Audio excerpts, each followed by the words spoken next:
We're heading up towards the original road, so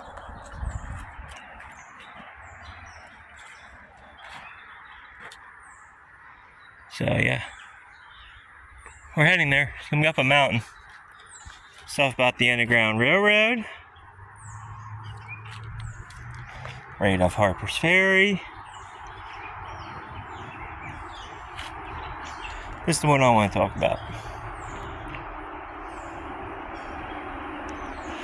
June 23rd, 1863, before Confederate Major General Jeb Early entered Waynesboro, it was reported that the road leading to Monterey Pass was blocked by civilians fleeing with their personal belongings. Farmers fled with their horses, cattle, and farm implements, while others hid items in attics or simply buried them.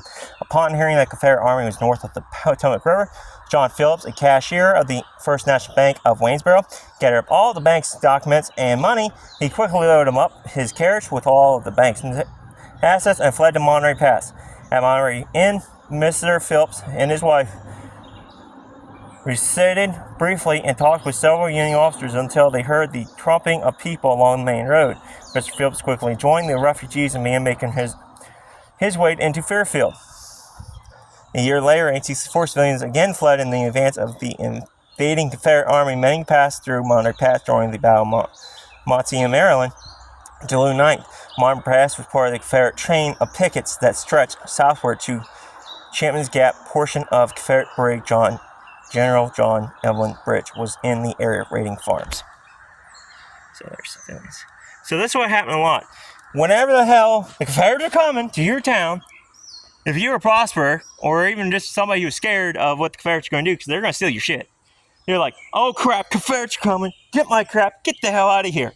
Right? That's pretty much happening everywhere. Carlisle, Camp Hill, Mechanicsburg, Harrisburg even. And they didn't make it to Harrisburg. But the threat was they were coming towards Harrisburg. So people were fleeing Harrisburg before the attack on Oscar Point in Camp Hill. So this happened a lot, possibly even in Gettysburg, whenever they heard there was Confederate forces near them. So this is actually a story that played out a lot during the Civil War, up here in north, up here in Pennsylvania at least, possibly all over the place where the Confederates were invading. So yeah, that's pretty much what people were doing back then when they heard the Confederates were coming. They weren't celebrating it, they were running. Especially after they heard what happened with the Chambersburg in 1864, which we'll probably be doing that someday. All right, stay curious, stay adventurous.